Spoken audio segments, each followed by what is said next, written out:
توبہ کر کے نیکوکار بن گیا، جنتی بن گیا۔ اب کتنے تھے؟ 40۔ اس کے 39 ساتھی، 40ویں میں ڈاکوؤں کا سردار، 40 تھے لوٹنے والے۔ اب جو 39 تھے وہ بھی اپنے آقا، اپنے ڈاکو سردار سے کہتے ہیں جب آپ لوٹتے تھے، چوری کرتے تھے، رہزن تھے، تب بھی ہم آپ کے دوست، تب بھی ہم آپ کے دوست تھے، آپ کے ساتھ تھے۔ لیکن جب آپ جنتی بن گئے ہیں، آپ نیکوکار بن گئے ہیں، آپ توبہ کرنے والے بن گئے ہیں، تو بھی ہم آپ کے ساتھ ہیں، آپ ہمیں نہ چھوڑے۔ سرکار غوث اعظم جو 13 سال کا بچہ ہے، یہ ایک سچ نے ان لوگوں کی زندگی کو بدل کر کے رکھ دیا۔ سرکار غوث اعظم کے ہاتھ پہ ان 40 لوگوں نے ہاتھ دے کر کے سچے دل سے توبہ کر کے نیکوکار بن جاتے ہیں، جنتی بن جاتے ہیں۔ میرا آقا غوث اعظم فرماتے ہیں اے لوگوں، عبد القادر جیلانی کے ہاتھوں پہ اگر سب سے پہلے کسی نے توبہ کیا تو یہ ڈاکوؤں کی جماعت ہے۔ رہے پابند احکام شریعت، ابتدا سے نہ چھوٹا شیر قاری میں بھی روزہ غوث اعظم۔ یہ شان ہے غوث اعظم کی، یہ زندگی ہے غوث اعظم کی۔ سرکار غوث اعظم نے کبھی جھوٹ نہیں بولا۔ ایک سچ نے جو 13 سال کی عمر میں آپ نے بولا، وہ ڈاکوؤں کے سردار کی زندگی کو بدل کر کے دیکھا۔ آپ نے سنا، لہذا اگر آپ بھی سچے بنیں گے تو سرکار غوث اعظم آپ کو بھی جنت میں لے جانے کے لیے تیار ہیں۔ ان کی سیرت پہ عمل کریں، ان کی سیرت پہ۔ کرامت بعد میں، استقامت پہلے۔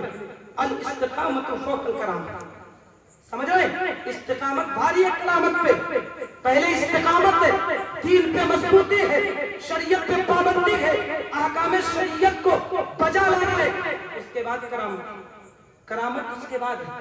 لہذا کرامت سرکار غوث اعظم سے بہت زیادہ ثابت ہوئی، لیکن پہلے آپ کا تقویٰ دیکھ لیں مختصر، اس کے بعد کچھ کرامتیں آپ کے حوالے رکھوں گا۔